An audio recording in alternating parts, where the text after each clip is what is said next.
शिवाय exam makers channel पर आप सभी का एक बार फिर से स्वागत है।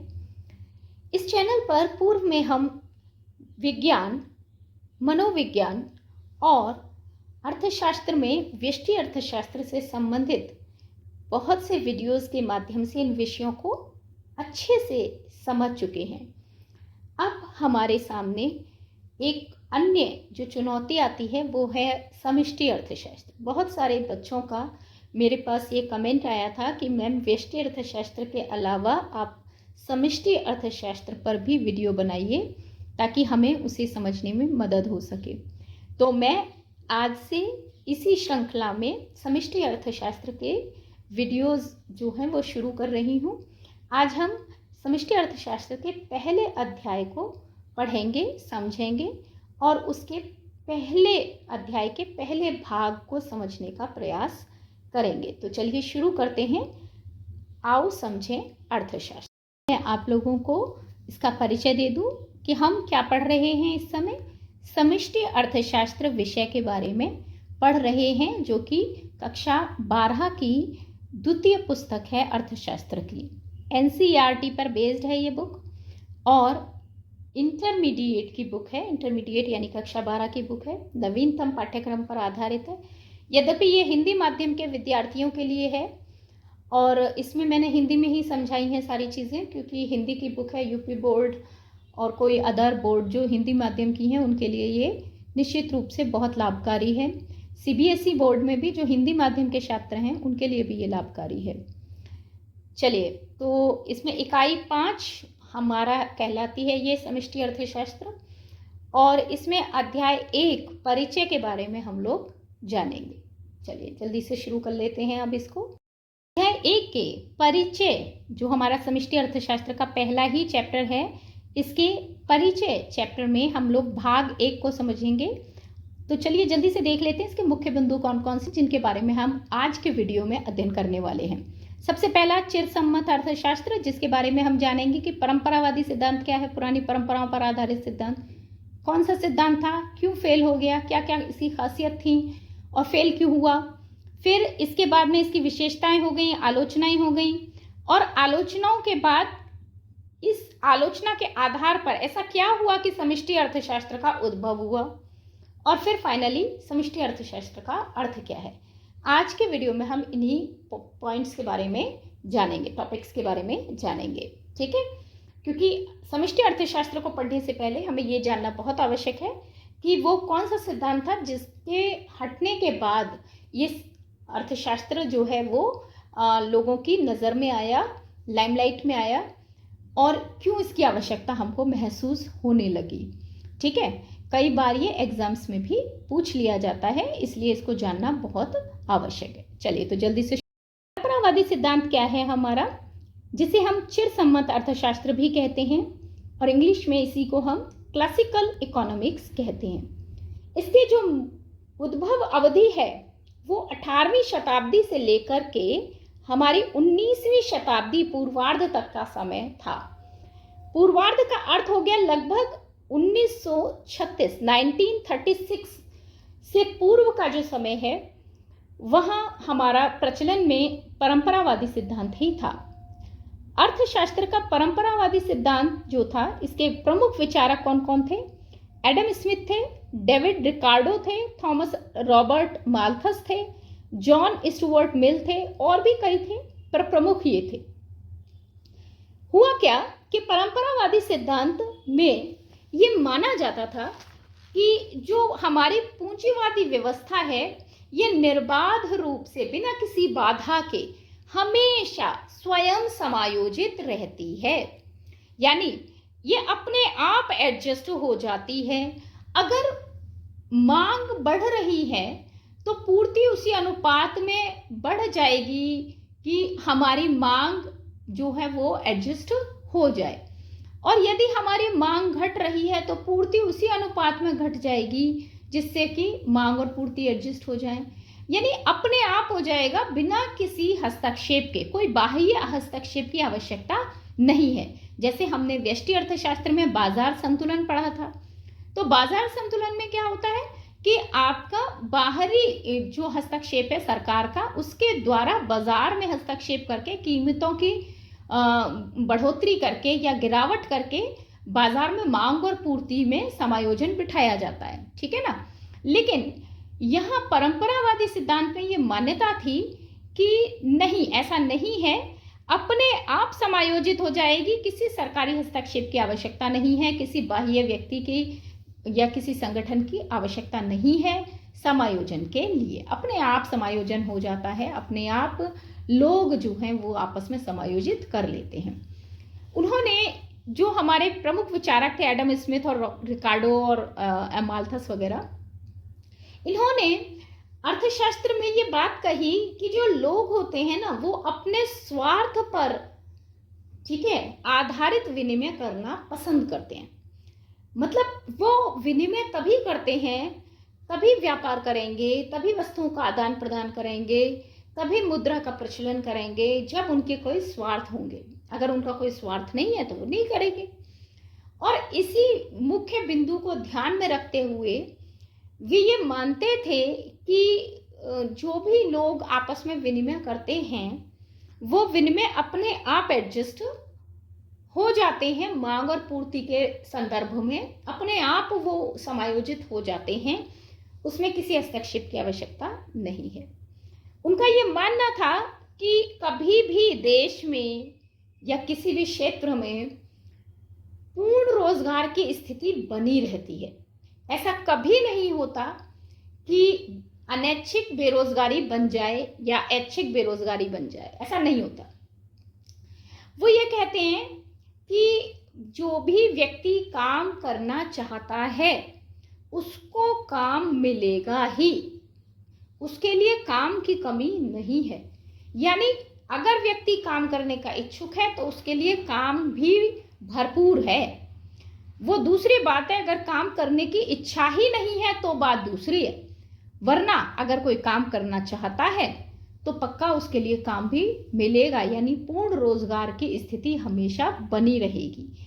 तो ये चिरसम्मत हमारा सिद्धांत कहलाता है अर्थशास्त्र का, जिसको हम क्लासिकल इकोनॉमिक्स कहते हैं। आइए जल्दी से पहले हम इसकी विशेषताओं को जानने की कोशिश करते हैं कि क्या क्या इसमें प्रमुख विशेषताएं थीं। तो सिद्धांत तो समझ में आ गया होगा कि निर्बाध पूंजीवादी व्यवस्था स्वयं समायोजित होने वाली अर्थव्यवस्था होती है जिसमें सदैव पूर्ण रोजगार की स्थिति बनी रहती है। ये सिद्धांत का एक शुद्ध रूप मैंने आपको बताया है कम शब्दों में कि परंपरावादी सिद्धांत क्या था। अब इसकी विशेषताओं के माध्यम से हम जानने का प्रयास करते हैं कि वास्तव में परंपरावादी सिद्धांत अगर प्रश्न बनकर आ जाए तो उसको हम किस प्रकार उसकी व्याख्या करेंगे, किस प्रकार लिखेंगे। सिद्धांत की क्या विशेषताएं हैं, यहाँ मैंने सभी विशेषताएं जो हैं पॉइंट्स में लिखी हैं, आप मेरे वीडियोस में देख सकते हैं क्या फ़ायदा होता है पॉइंट्स में लिखने का, और एग्ज़ाम में हमको कैसे लिखना चाहिए, है ना, और कैसे लिखने पर हमें मार्क्स अच्छे मिलते हैं, कैसे एक छोटे क्वेश्चन को हम बड़ा बना सकते हैं आंसर को, और बड़े आंसर को हम एक छोटा आंसर भी बना सकते हैं। तो ये सब आप मेरे वीडियो में देख सकते हैं, एग्ज़ाम कैसे करें, है ना। तो यहाँ हमारा जो है परंपरावादी सिद्धांत की विशेषताओं में मैंने यहाँ 10 पॉइंट के थ्रू समझाने का प्रयास किया है कि परंपरावादी सिद्धांत की क्या विशेषताएं हैं। चलिए सबसे पहले हम पहले पॉइंट को समझते हैं। पहला पॉइंट कहता है हमारा कि स्वनियमित प्रणाली पर आधारित है ये अर्थव्यवस्था। यानी परंपरावादी सिद्धांत ये कहता है कि हमारी जो अर्थव्यवस्था है ये बाजार शक्तियों, मांग और पूर्ति, दो बाजार शक्तियां हैं, मांग और पूर्ति, हमने बाजार संतुलन में भी पढ़ा है। तो मांग और पूर्ति जो है वो अपने आप समायोजित हो जाती हैं। यदि किसी प्रकार का कोई भी, है ना, किसी भी प्रकार का उतार चढ़ाव होता है मांग में या पूर्ति में, तो समायोजन भी अपने आप हो जाता है, इसमें किसी भी बाह्य हस्तक्षेप की आवश्यकता नहीं होती। तो स्वनियमित है, अपने आप रेगुलेट हो जाती है, अपने आप सेल्फ रेगुलेट जो है आपकी ये व्यवस्था होती है। अब इसके बाद में सेकंड पॉइंट आता है आपका कि उत्पादन की जो प्राकृतिक विनिमय के प्राकृतिक नियम हैं उनसे ये उत्पादन जो है इसका शासित होता है। उत्पादन विनिमय के जो प्राकृतिक नियम है उनसे ये शासित अर्थव्यवस्था है। देखिए प्राकृतिक नियम क्या कह रहा है हमारा विनिमय का, आपको याद होगा व्यष्टि अर्थशास्त्र में आप पढ़ते हैं और मैंने पढ़ाया है आपको कि विनिमय दो प्रकार से होता है, वस्तु वस्तु विनिमय और एक वस्तु मुद्रा विनिमय। तो जो वस्तु वस्तु विनिमय होता है उसमें क्या होता है कि व्यक्ति, ये बहुत प्राचीन पारंपरिक व्यवस्था थी विनिमय की, कि जिसमें जिस व्यक्ति के पास, मान लीजिए दो व्यक्ति हैं और एक को जिस वस्तु की आवश्यकता है वो दूसरे के पास है, दूसरे को जिस वस्तु की आवश्यकता है वो पहले के पास है, तो वो क्या करेंगे, जिस व्यक्ति को जिस वस्तु की आवश्यकता है वो आपस में एक दूसरे से उसका विनिमय कर लेंगे। ठीक है, तो ये हमारा वस्तु वस्तु विनिमय ये आज भी प्रचलन में है, ऐसा नहीं है कि खत्म हो गया है, आज भी प्रचलन में। हम बहुत बार करते हैं, अपने घरों में आपस में कर लेते हैं, है ना। एक दूसरे से चीनी की आवश्यकता है किसी को, भाई चीनी खत्म हो गई, पड़ोस से मांग ली, और पड़ोस वाले ने उसके यहाँ कोई चीज़ खत्म हो गई तो उसने मांग ली। चलता है आज भी वस्तु वस्तु विनिमय, बट एक बड़े पैमाने पर नहीं होता। घर घर में चल सकता है लेकिन हम बहुत बड़े स्तर पर इसको लागू नहीं कर सकते हैं। तो वस्तु विनिमय जो था ये प्राकृतिक एक नियम था और उसके आधार पर हमारी ये परंपरावादी सिद्धांत को माना गया कि ये आज भी प्रचलन में है।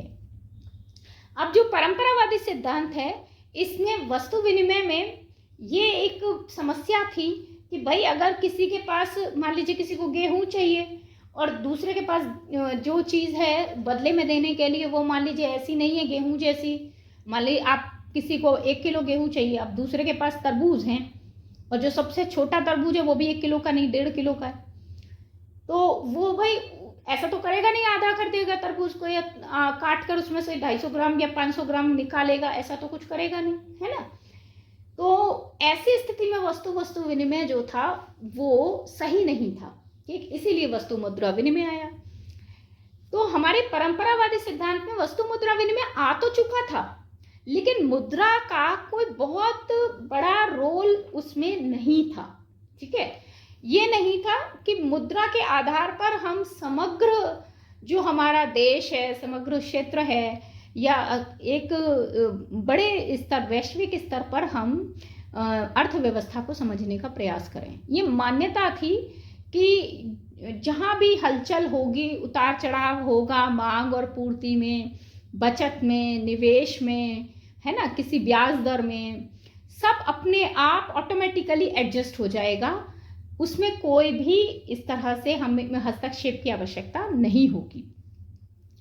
नेक्स्ट पॉइंट जो हमारा था वो ये था कि रीति रिवाज, इतिहास, समय, सम्मानित मान्यताओं पर आधारित अर्थव्यवस्था। क्योंकि ये परंपरावादी, देखिए इसको परंपरावादी सिद्धांत ही कहा इसलिए गया क्योंकि ये रीति रिवाजों और हमारी पुरानी परंपराओं पर आधारित थी। ठीक है ना, तो हमारी पुरानी परंपराएं, मैंने अभी समझाया आपको कि पुराने समय में, प्राचीन समय में क्या होता था, वस्तु वस्तु विनिमय होता था। ठीक है, अभी भी होता है। जैसे अब मान लीजिए, अब गांव में देख लीजिए, तो गांव में क्या होता है, अब मान लीजिए 2 किसान हैं, एक किसान है उसके पास में ट्रैक्टर की सुविधा तो है बट ट्यूबवेल की सुविधा नहीं है सिंचाई के लिए। दूसरा किसान है, उसके खेत में ट्यूबवेल तो लगा हुआ है लेकिन उसके पास ट्रैक्टर नहीं है। वो क्या कर सकते हैं, एक वो किसान पहला वाला क्या करेगा कि ट्रैक्टर दे देगा कि भाई तुम अपने खेत में ट्रैक्टर से काम कर लो, और दूसरा कह देगा ठीक है मेरे ट्यूबवेल से आप सिंचाई कर लो अपने खेत की, हो जाएगा। अब इसमें कोई मात्रा का नहीं है कि भाई ट्रैक्टर इतनी भूमि पे चला है तो मेरा पानी सिंचाई इतनी भूमि पे होगी, ऐसा कुछ नहीं है। ठीक है, वो दोनों एक दूसरे के साथ एडजस्ट कर लेंगे, समायोजन कर लेंगे। ठीक है, थोड़े बहुत का अंतर नहीं आएगा। ये नहीं है कि लड़ने बैठ जाएंगे कि तुम्हारा खेत बड़ा मेरा खेत छोटा, या ऐसा कुछ है कि तुमने इतने घंटे ट्रैक्टर का यूज किया और तुमने इतने घंटे सिंचाई का, ना, ऐसा कुछ नहीं होगा, आपस में एडजस्ट हो जाएगा। तो यही हमारा कहता था परंपरावादी सिद्धांत के आपस में एडजस्ट खुद ब खुद हो जाता है सब कुछ। पूर्ण रोजगार सिद्धांत पर आधारित अर्थव्यवस्था है। देखिए पूर्ण रोजगार सिद्धांत का क्या मतलब है, पूर्ण रोजगार सिद्धांत का मतलब है, परंपरावादी सिद्धांत के लोग ये मानते थे, ये जो विचारक थे आपके माल्थस थे और रिकार्डो थे और जो आपके स्मिथ थे, एडम स्मिथ, ये सब ये मानते थे कि जो हमारी अर्थव्यवस्था है ये एक पूंजीवादी अर्थव्यवस्था है, और इस पूंजीवादी अर्थव्यवस्था में किसी भी ऐसे व्यक्ति के लिए काम की कभी कमी नहीं होती जो व्यक्ति काम करने का इच्छुक है। अगर आप काम करना चाहते हैं तो आपके लिए रोजगार उपलब्ध है हर समय। ठीक है, यानी पूर्ण रोजगार है, कोई भी व्यक्ति बेरोजगार नहीं होगा जब तक कि वो खुद ही ना चाहे बेरोजगार होना। अब कोई अपनी इच्छा से ही काम नहीं करना चाहता है, कहता नहीं भाई मुझे तो काम करना ही नहीं है, तो ऐसी स्थिति में वो व्यक्ति तो अपनी इच्छा से नहीं काम कर रहा ना, तो ये एक ऐच्छिक बेरोजगारी कहलाएगी ना। तो ऐच्छिक बेरोजगारी तो हो सकती है कि भाई तुम काम ही नहीं करना चाह रहे हो, लेकिन अगर काम करना चाहते हैं और काम नहीं मिल रहा, ऐसा नहीं होगा कभी। ये मान्यता थी परंपरावादी सिद्धांतवादियों की कि ऐसा कभी नहीं संभव कि हमारी काम करने की इच्छा है और हमें कोई रोजगार न मिले, यानी हर काम करने वाले व्यक्ति के लिए रोजगार हमेशा उपलब्ध होगा। पर क्या वास्तव में ऐसा होता है? नहीं होता है ना। आपने देखा है ना कि बहुत लोग हैं जो पढ़े लिखे हैं, है ना, फिर भी उनको रोजगार नहीं मिल रहा है, ठीक है ना, वो फिर भी रोजगार की तलाश में हैं। तो ये सिद्धांत इसीलिए फेल हुआ, ठीक है, कि इसमें यह मान्यता थी कि पूर्ण रोजगार रहता है हमेशा, पूर्ण प्रतियोगिता की स्थिति में पूर्ण रोजगार, पूर्ण संतुलन बना रहता है, यह उनकी मान्यता थी, ठीक है। तो अनैच्छिक बेरोजगारी की संभावना नहीं थी। अनैच्छिक बेरोजगारी का मतलब क्या हुआ, मैंने अभी समझाया कि आप काम करना चाहते हैं पर आपको काम नहीं मिल रहा, ऐसा नहीं था। यानी बिना इच्छा के आप बेरोजगार होना चाहें तो ऐसा नहीं था। अपनी इच्छा से कोई बेरोजगार होना चाहे कि हमारी इच्छा से हम काम ही नहीं करना चाह रहे, बात दूसरी है, लेकिन अनैच्छिक बेरोजगारी नहीं थी, अपनी इच्छा से थी बेरोजगारी, ठीक है। आगे समझ में। नेक्स्ट पॉइंट आया आपका, कीमत, मजदूरी, ब्याज दर, इनमें लोचशीलता थी। देखिए लोचशीलता का क्या मतलब है? लोचशीलता का मतलब है फ्लेक्सिबिलिटी थी। फ्लेक्सिबिलिटी का मतलब कि उतार चढ़ाव जो हो रहा है वो अपने आप एडजस्ट हो रहा था, ठीक है, अपने आप एडजस्ट हो जाएगा। कीमतें अगर बढ़ रही हैं तो उसी अनुपात में कीमतें बढ़ने के साथ हमारी जो मांग है, ठीक है ना, जैसे मांग बढ़ती है तो कीमत बढ़ती है कि नहीं बढ़ती है ना। और मांग कब बढ़ती है और कीमत कब बढ़ती है? जब पूर्ति घटती है, ठीक है। तो ये जो था वो परंपरावादी सिद्धांतवादी ये मानते थे कि मांग और पूर्ति ये दो ऐसी शक्तियां जो आपस में एडजस्ट हो जाएंगी, समायोजित हो जाएंगी, कीमतें अपने आप घट बढ़ जाएंगी मांग और पूर्ति के हिसाब से, मजदूरी अपने आप घट बढ़ जाएगी मांग पूर्ति के हिसाब से, ब्याज दरों में उसी हिसाब से परिवर्तन आ जाएगा, यानी कोई बाहरी हस्तक्षेप नहीं चाहिए। फिर नेक्स्ट है कि बाजार मांग पूर्ति की शक्तियां ही कीमत निर्धारण करने को स्वतंत्र थी। यानी कीमत निर्धारण करने के लिए, आपने बाजार संतुलन चैप्टर में पढ़ा था व्यष्टि अर्थशास्त्र के में, कि कीमत निर्धारण करने के लिए बहुत बार क्या करते हैं, सरकार जो है बहुत सारी नीतियां लागू करती है और उन नीतियों के माध्यम से, जैसे जो आपका एमएसपी है वो निर्धारित कर दिया जाता है कि इतने एमएसपी से आप बिलो नहीं बेच सकते हो, या इतने एमएसपी से कम पर कोई भी खरीदारी नहीं होगी, इस तरह का। तो जो हमारे ये एमएसपी तो सबको याद होगा, ठीक है ना, जो मिनिमम सेलिंग प्राइस जो हमारा था, ठीक है, तो वो हमारा जो है ध्यान रखना आवश्यक था। तो बाजार मांग जो ये हम असलियत में हमारे में वास्तविकता में क्या होता है, सरकार करती है ये काम, लेकिन परंपरावादी सिद्धांतवादी ये मानते थे कि सिर्फ मांग और पूर्ति ही वो शक्तियां हैं जो कीमत का निर्धारण करती हैं, अन्य कोई बाहरी शक्ति कीमत का निर्धारण नहीं करती किसी भी वस्तु की। इस हिसाब से ये कैसी अर्थव्यवस्था थी? बंद अर्थव्यवस्था थी, जिसमें किसी का भी बाहरी हस्तक्षेप नहीं था। और निर्वाह अर्थव्यवस्था थी, यानी इससे हम अपने जीवन का निर्वाह कर सकते हैं। लेकिन इस प्रकार की अर्थव्यवस्था एक बड़े वैश्विक स्तर पर लागू अर्थव्यवस्था नहीं थी। आ गया समझ में? तो यह सिद्धांत की हम आलोचनाएं समझते हैं अब, ठीक है। अब यहाँ पर देखिए जो हमारे परंपरावादी सिद्धांत की आलोचनाएं हैं, ये किसने की हैं ये आलोचनाएं? तो ये की हैं कीन्स ने। जॉन मेनार्ड कीन्स एक बहुत प्रसिद्ध अर्थशास्त्री थे और उन्होंने ही सबसे पहले इस परंपरावादी सिद्धांत पर उंगली उठाई थी। ये घटना है 1936 की, ठीक है। 1936 से पहले बेटा क्या था कि हमारे 1929 में 1929 में एक वैश्विक मंदी आई और उस वैश्विक मंदी के दौरान जो है हमारे परंपरावादी सिद्धांत पर उंगलियां उठने लगी। और ये उंगली उठाई किसने? जॉन मेनार्ड कीन्स ने उठाई थी। तो 1936 में परंपरावादी सिद्धांत की उन्होंने कुछ आलोचनाएं की थी। जल्दी से पहले मैं समझाती हूँ आपको वो आलोचनाएं कौन थी, और फिर हम समझेंगे कि भाई इन आलोचनाओं की वजह से आगे क्या हुआ। ठीक है, तो सबसे पहली आलोचना जो की थी कीन्स ने वो ये की कि भाई आर्थिक प्रणाली का स्वयं समायोजन कभी भी संभव हो ही नहीं सकता। ऐसा हो ही नहीं सकता कि हमारे आर्थिक जो प्रणाली है वो अपने आप समायोजित हो जाए। यानी कभी भी नहीं हो सकता ऐसा कि बिना किसी सरकारी हस्तक्षेप के आर्थिक जो शक्तियां हैं हमारी, मांग पूर्ति, ये स्वयं बेरोजगारी को दूर कर दें, स्वयं अपने आप मांग और पूर्ति एक दूसरे को एडजस्ट कर लें, समायोजित कर लें, पॉसिबल नहीं है।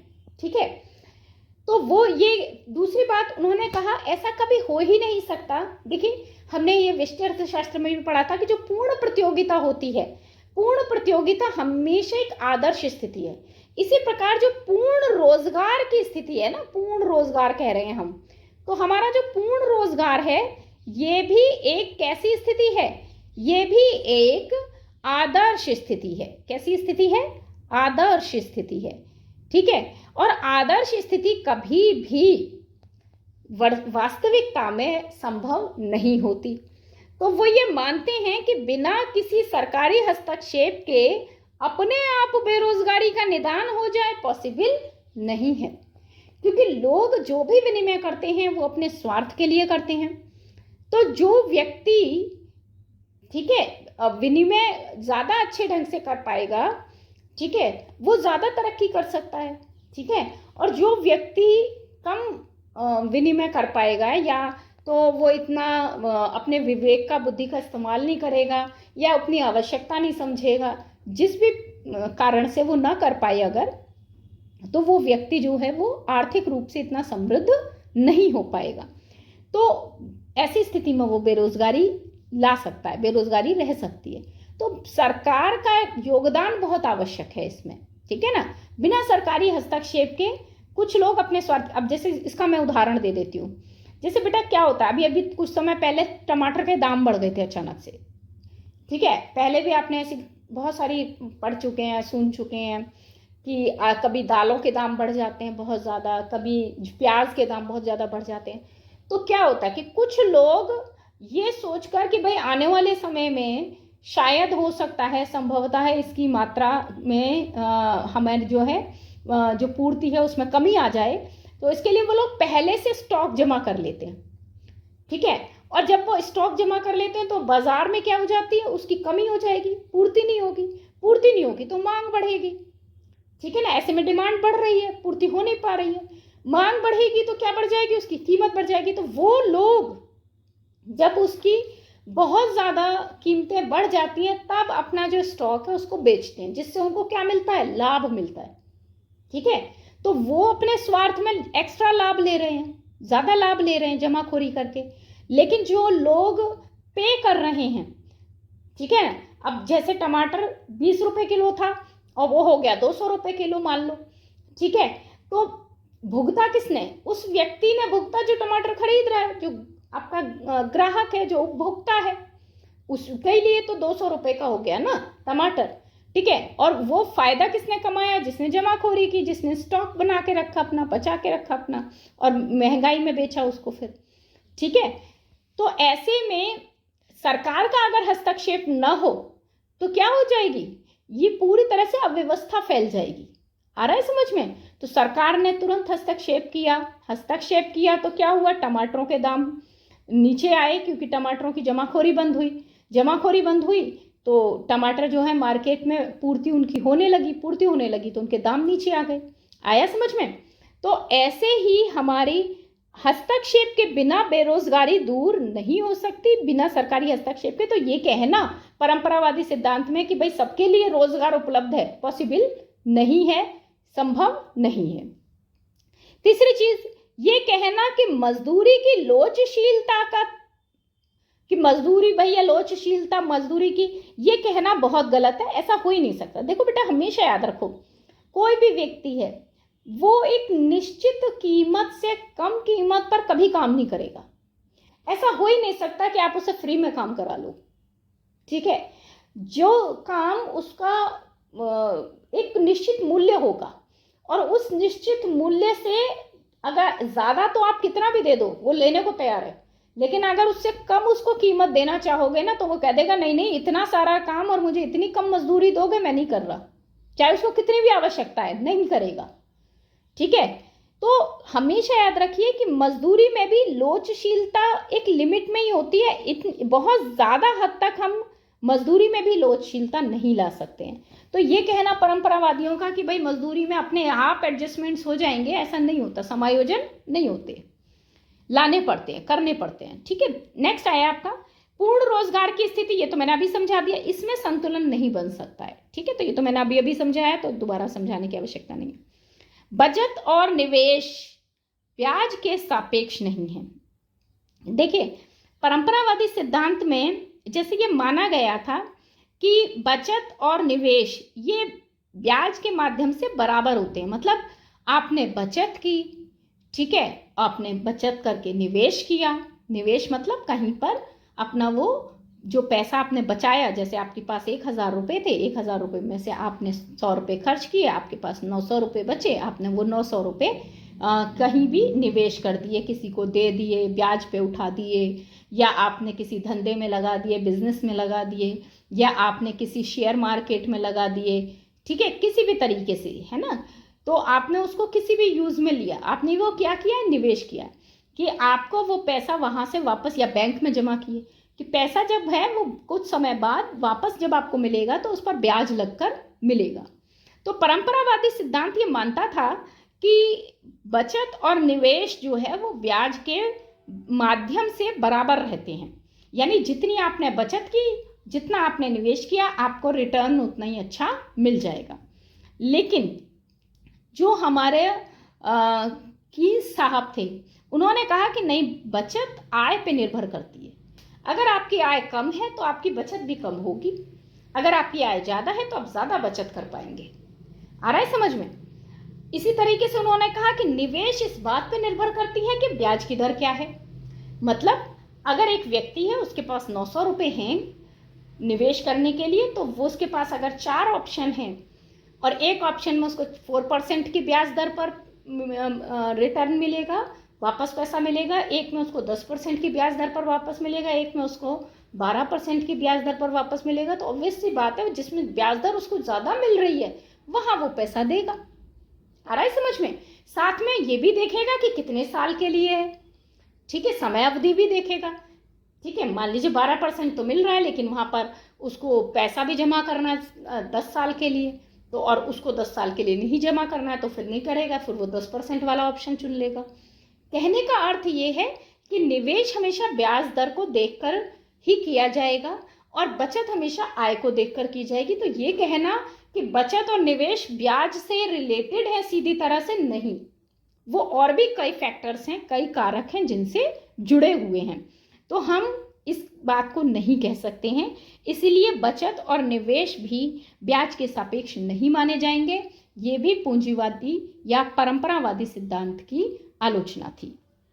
और सबसे लास्टली एक जो था वो ये था कि बाजार नियम से, एक अर्थशास्त्री थे और उनका था बाजार नियम कि पूर्ति अपनी मांग का निर्माण स्वयं कर लेती है। यानी जब हम किसी चीज को बनाते हैं तो मांग अपने आप पैदा हो जाएगी। पर ऐसा होता है क्या? अगर मान लीजिए किसी फैक्ट्री में कोई माल ज्यादा बना दिया जाए तो क्या मांग बढ़ जाएगी लोगों की उसके लिए? नहीं बढ़ती है ना। तो ये कहना अनुचित था कि पूर्ति अपनी मांग का निर्माण स्वयं कर देती है। नहीं, हमेशा नहीं होता, कभी कभी हो सकता है। हमने कोई नई चीज़ बनाई, जैसे जब तक इलेक्ट्रिक बल्ब का आविष्कार नहीं हुआ था, लोग सिर्फ टॉर्च, वो आपका लैंप से या फिर मोमबत्ती कैंडल्स से अपना काम चला रहे थे, लाइट उसी से जलाते थे। तो उस समय तक हमारा इलेक्ट्रिक बल्ब का जैसे ही आविष्कार हुआ उसकी पूर्ति शुरू हुई, मांग उसी अनुपात में बढ़ी। लेकिन क्या आज यही है? आज लोग अगर ज़्यादा बल्ब फैक्ट्री में बनाने लग जाएं तो लोगों की मांग बढ़ जाएगी? नहीं बढ़ेगी। ठीक है, वो स्टार्टिंग थी। इसलिए लोगों के लिए एक नई चीज़ थी, इसीलिए उस समय मांग थोड़ी बढ़ी। बट क्या अब बढ़ेगी? नहीं। अब सब परिचित हैं, सबके घरों में होता है भाई बल्ब, तो एक लिमिट में ही रहेगा वो, है ना। अब अगर कोई एक्स्ट्रा पूर्ति कर दे तो पूर्ति बढ़ने से मांग जो है उसकी बढ़ेगी नहीं। यानी पूर्ति कभी हमेशा ऐसा नहीं होता कि पूर्ति जो है वो मांग को निर्धारित करे। तो ये कहना उनका गलत था। इस तरह से हमारे ये हो गए परंपरावादी सिद्धांत की आलोचनाएं। चलिए नेक्स्ट आगे बढ़ते हैं कि समष्टि अर्थशास्त्र का उद्भव कैसे हुआ, यानी मैक्रो इकोनॉमिक्स कैसे अस्तित्व में आया। तो हमारा जो इसको समझने के लिए हम एक छोटी सी कहानी को समझते हैं। क्या हुआ कि 1929 में 1929 में यूरोपीय बाजार में एक बहुत बड़ी मंदी आ गई, आर्थिक मंदी। आर्थिक मंदी क्या होती है बेटा? कि हमारी जो आर्थिक मंदी होती है, क्या होता है कि जितनी भी जो दुनिया की आर्थिक गतिविधियां हैं वो कम पड़ जाती हैं, सुस्त पड़ जाती हैं, धीमी पड़ जाती हैं। ऐसे में क्या होता है कि निवेश भी कम होता है आपका, ठीक है, निवेश भी कम होगा, आपकी जो उपभोक्ताओं की मांग है वो भी कम हो जाएगी, ठीक है, और पूर्ति भी कमजोर पड़ जाएगी, ठीक है। ऐसे में मतलब ये सब चीज़ें, तो जैसे इसका उदाहरण भी ले सकते हैं हम, कोरोना टाइम आप लोगों ने देखा था। तो जब कोरोना टाइम था तो कोरोना टाइम में क्या हुआ था कि लॉकडाउन हो गया था, सारे फैक्ट्रीज बंद हो गई थी, है ना, सारे जो लोग हमारे घरों में बंद हो गए थे, तो किसी प्रकार की ना कोई निवेश हो रहा था, ना किसी प्रकार का कोई काम हो रहा था, वस्तुओं का उत्पादन नहीं हो रहा था, सेवाओं का किसी प्रकार का उत्पादन नहीं हो रहा था। तो ऐसी स्थिति में जो मुद्रा का आदान प्रदान था, विनिमय था, वो एक तरह से क्या हो गया था, रुक गया था, ठीक है। इसी को कहते हैं हम आर्थिक मंदी, क्योंकि जब मुद्रा का सही ढंग से विनिमय नहीं होता है तो क्या होता है, जो गतिविधियां हैं आर्थिक वो कमज़ोर पड़ जाती हैं, धीमी पड़ जाती हैं, और इसी को हम आर्थिक मंदी कहते हैं। तो 1929 में एक मंदी आई, बहुत बड़ी मंदी थी, और उस समय बहुत सारे लोग बेरोजगार हुए, मांग और पूर्ति का जो एक संतुलन था वो बिगड़ने लगा। तो इसके वजह से जो परंपरावादी सिद्धांत जो था वो कहीं ना कहीं कमज़ोर पड़ने लगा, और समझ में आने लगा अर्थशास्त्रियों को कि इसमें बहुत सारी कमियां हैं, जो आलोचनाएं हैं बहुत सारी। तो जॉन मेनार्ड कीन्स एक हमारे ब्रिटिश अर्थशास्त्री थे, और उन्हीं की प्रसिद्ध पुस्तक थी the general theory of employment, interest and money, जो 1936 में उन्होंने लिखी थी। बहुत ही इम्पॉर्टेंट बुक है, क्योंकि एमसीक्यू में भी पूछ ली जाती है, ठीक है ना। जो क्वेश्चंस आते हैं ना हमारे मल्टीपल चॉइस बहुविकल्पीय, उनमें भी इसको पूछा जाता है कि the general theory of employment, interest and money किसने लिखी है? तो जॉन मेनार्ड कीन्स ने लिखी है। उन्होंने ही इस समष्टि अर्थशास्त्र के बारे में सबसे पहले बताया। उन्होंने ही कहा कि जो परंपरावादी सिद्धांत है इसमें बहुत सारी कमियां हैं, और हमें वैश्विक स्तर पर समग्र रूप से जो आय है, व्यय है, निवेश है, बचत है, समग्र बचत, समग्र निवेश, समग्र आय, ऐसे विषयों पर हमें बात करनी चाहिए। ऐसे जो कारक हैं उनको हमें समझना चाहिए, तो हम कहीं अच्छी अर्थव्यवस्था बना पाएंगे। तो इस आधार पर फिर समष्टि अर्थशास्त्र का उद्भव हुआ। समष्टि अर्थशास्त्र का अर्थ क्या है, अब ये जानने की कोशिश करते हैं। देखो बेटा, व्यष्टि और समष्टि दोनों में एक डिफरेंस है, ये मैं आपको नेक्स्ट वीडियो में समझाऊंगी। वैसे व्यष्टि अर्थशास्त्र जो है उसमें हम एक व्यक्ति विशेष की बात कर रहे होते हैं, परिवार की एक इकाई की बात कर रहे होते हैं, छोटी इकाई की, है ना। जबकि समष्टि एक बहुत बड़ा शब्द है, वृहद स्तर पर जब हम अर्थव्यवस्था को उसका अध्ययन करते हैं, उसे समझने की कोशिश करते हैं, तो हमारा कहलाएगा समष्टि अर्थशास्त्र। तो वास्तव में समष्टि अर्थशास्त्र है क्या? अर्थशास्त्र समष्टि स्तर पर आर्थिक समस्याओं का अध्ययन है, जिसके अंतर्गत संपूर्ण अर्थव्यवस्था को प्रदर्शित करने वाले विशाल समूह, जैसे कुल रोजगार, कुल उत्पादन, कुल आय, कुल उपभोग, कुल निवेश, कुल बचत, कुल मांग, कुल पूर्ति, है ना, ऐसी जो चीज़ें हैं उनकी हम क्षेत्रीय, राष्ट्रीय और अंतर्राष्ट्रीय स्तर पर व्याख्या करते हैं। ठीक है, तो ये कहलाता है हमारा समष्टि अर्थशास्त्र। तो समष्टि अर्थशास्त्र के बारे में हम इससे नेक्स्ट वीडियो में इससे संबंधित जो परिभाषाएं अर्थशास्त्रियों ने दी हैं वो समझेंगे। साथ में समष्टि अर्थशास्त्र के क्षेत्र क्या हैं, इसका महत्व क्या है और व्यष्टि अर्थशास्त्र के साथ इसकी भिन्नता क्या है, क्योंकि ये सभी प्रश्न पूछे जाते हैं। दूसरी चीज़, इस वीडियो में जो भी मैंने परिभाषाएं दी हैं आप नोट्स के रूप में उन्हें लिख सकते हैं। ये आपके प्रमुख नोट्स हैं जिनके आधार पर आप अपने प्रश्न उत्तर बनाकर लिख सकते हैं। तो चलिए आज के लिए इतना ही। नेक्स्ट वीडियो में पार्ट 2 में हम समष्टि अर्थशास्त्र के बारे में और जानेंगे।